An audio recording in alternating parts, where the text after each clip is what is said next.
নমস্কার বন্ধুরা, তোমরা বুঝতে পারছো না যে মেডিটেশান কেমন করে করবে, কিভাবে করতে হয়, বা মেডিটেশান করলে তার উপকারিতা কী বা তার ফলাফল কী পাওয়া যায়।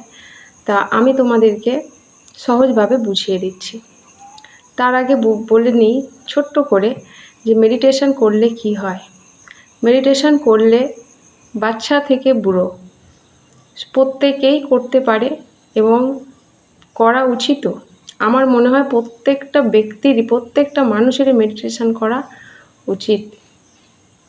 তো মেডিটেশান করলে মনের শক্তি বাড়ে, মনের একাগ্রতা বাড়ে, স্বাভাবিক বুদ্ধির বিকাশ হয়, মনের মধ্যে শুভ চিন্তা আসে, আপনার শরীর স্বাস্থ্য ভালো হয়, কাজে এনার্জি আসে এবং সারাদিন নিজেকে আনন্দে রাখা যায়।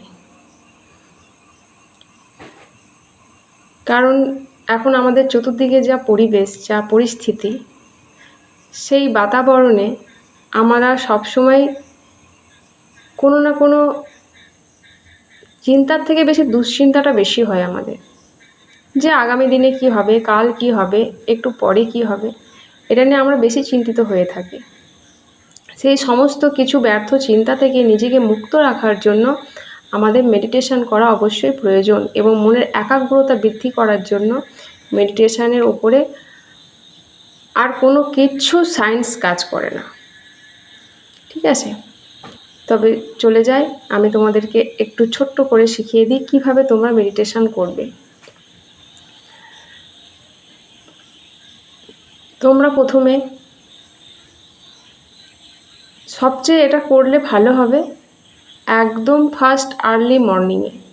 এবং আর্লি মর্নিংটা শুরু হয় আমরা যেটাকে বলি রাত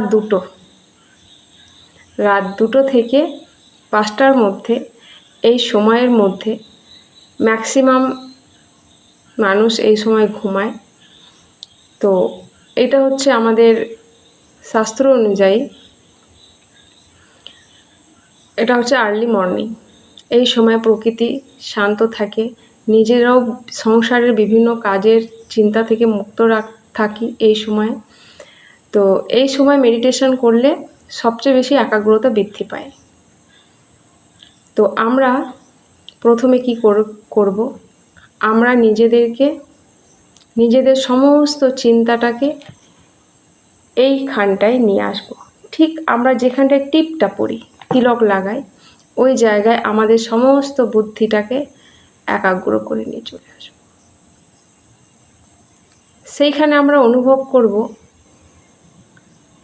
একটি ঠিক ছোট্ট একটি বিন্দু যেটা জ্বলজ্বল করছে। ঠিক দূর থেকে যেমন তারাকে দেখলে মনে হয়, তো তারার তো একটু ডানাপালা আছে, কিন্তু নিজেদের যে স্বরূপ সেইখানে একটি বিন্দুর মতো দেখবেন, দেখার চেষ্টা করুন, ইমাজ করুন। সেইখানে তো আপনার বুদ্ধিটাকে একাগ্র করুন এবং ভাবুন যে ওই বিন্দুটাই হচ্ছেন আপনি, এবং সমস্ত বাইরের সমস্ত চিন্তা ফিলিংস থেকে নিজেকে একদম ডিটাচ করে দিন। সুন্দরভাবে সেটাকে দেখুন, সেই বিন্দুটাকে, এবং সেটা ফিল করুন আপনি সেখানে বসে আছেন। সেখান থেকে আপনি আপনার শরীর, পুরো সম্পূর্ণ শরীরটাকে ধীরে ধীরে আপনি অন্তর্দৃষ্টির দ্বারা তাকে দেখার চেষ্টা করুন। প্রত্যেকটা অঙ্গকে আপনি ধীরে ধীরে দেখতে থাকুন।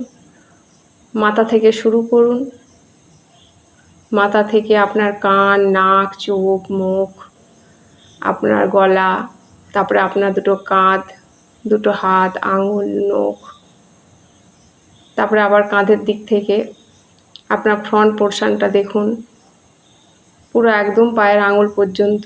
আবার পায়ের আঙুল থেকে ধীরে ধীরে ধীরে ধীরে আপনার ব্যাক পোর্শনটা আপনি দেখুন। দেখবেন মনটা অনেকটাই শান্ত হয়ে গেছে। এবার আপনার মনটা একাগ্র হয়ে গেছে আপনার ভ্রুকুটির মধ্যে। আপনি এবার ফিল করুন আপনার গুণ। ভাবুন আপনি একটা শান্ত স্বরূপ আত্মা।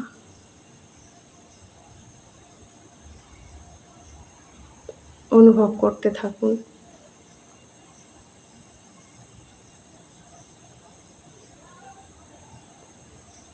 অনুভব করেছেন? তারপরে আপনি নিজেকে ভাবুন আপনি একটি শক্তিশালী আত্মা। আপনার মধ্যে ভরপুর শক্তি আছে। সেই শক্তির দ্বারা আপনি আপনার দেহটাকে পরিচালনা করেন। আপনি সেই দেহের মালিক। সেই দেহ আপনার কন্ট্রোলে থাকে। আপনি সেই দেহের দ্বারা যাবতীয় কর্ম আপনি করে থাকেন।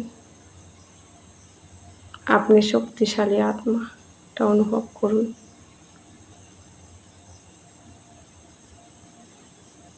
আপনি একজন পবিত্র আত্মা। নিজেকে ভাবুন। আপনার পবিত্রতার কিরণ আপনার সম্পূর্ণ শরীরটাকে ভিজিয়ে দিয়েছে। সেই পবিত্রতার আলো আপনার চতুর্দিকে ছড়িয়ে যাচ্ছে। দশ দিশায় সেই পবিত্রতার কিরণ ছড়াচ্ছে। আপনি সেটা অনুভব করুন।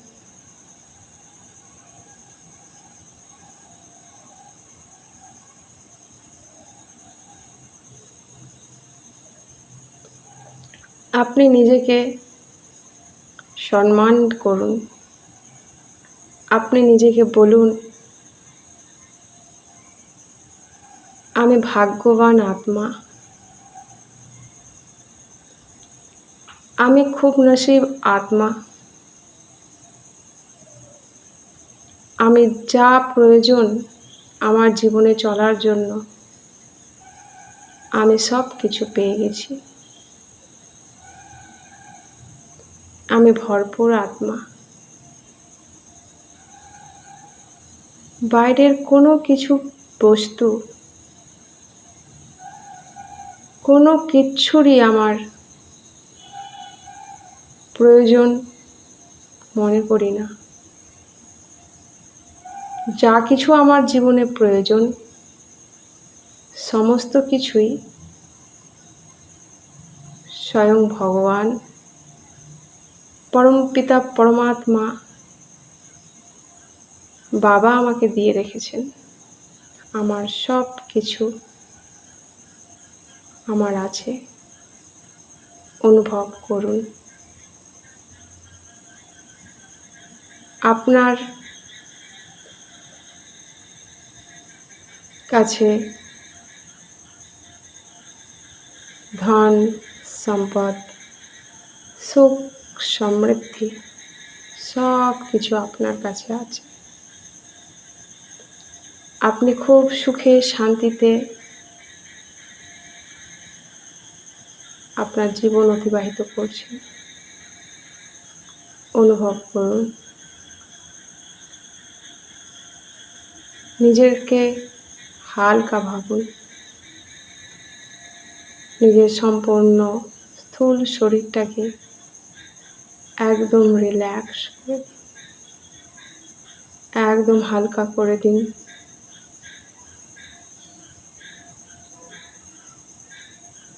এবার ভাবুন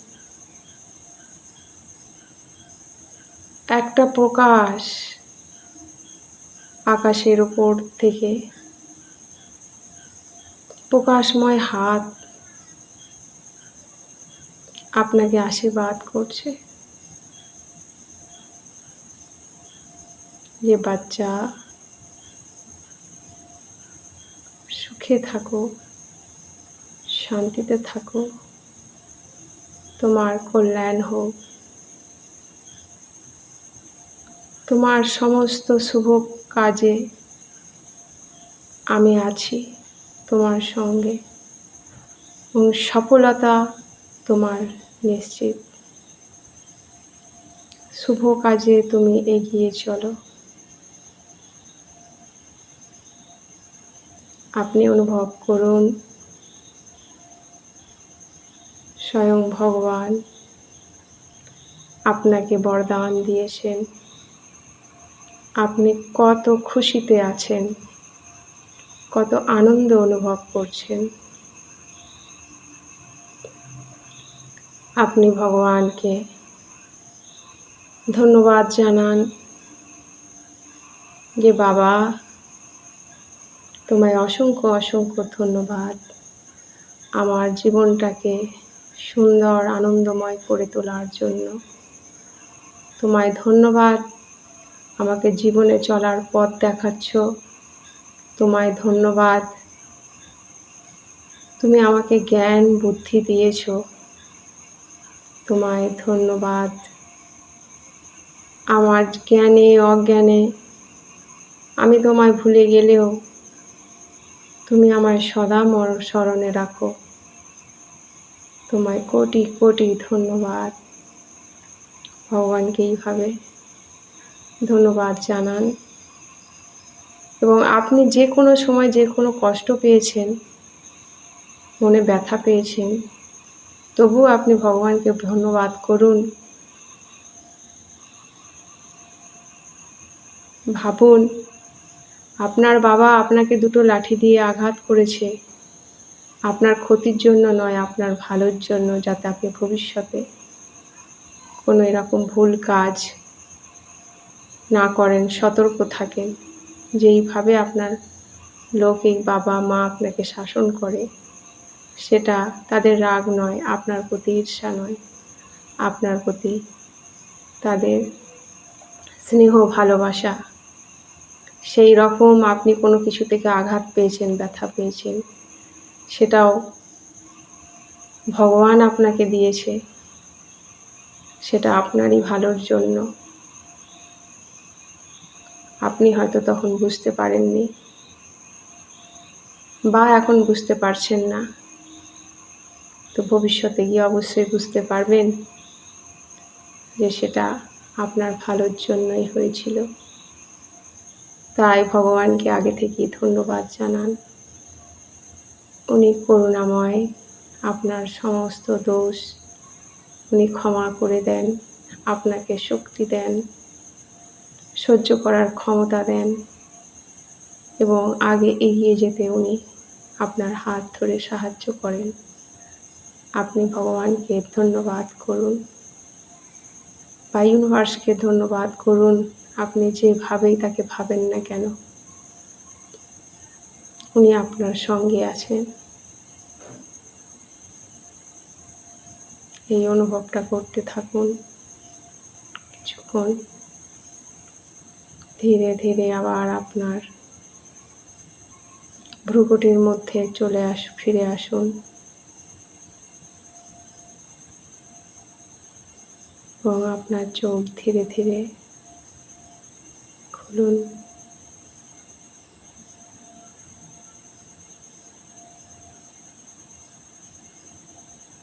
বলুন কেমন লাগলো। এটা হচ্ছে মেডিটেশন।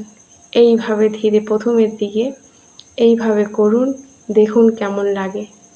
কিছুদিন করলেই আপনি বুঝতে পারবেন এর ফলাফলটা কী। নমস্কার।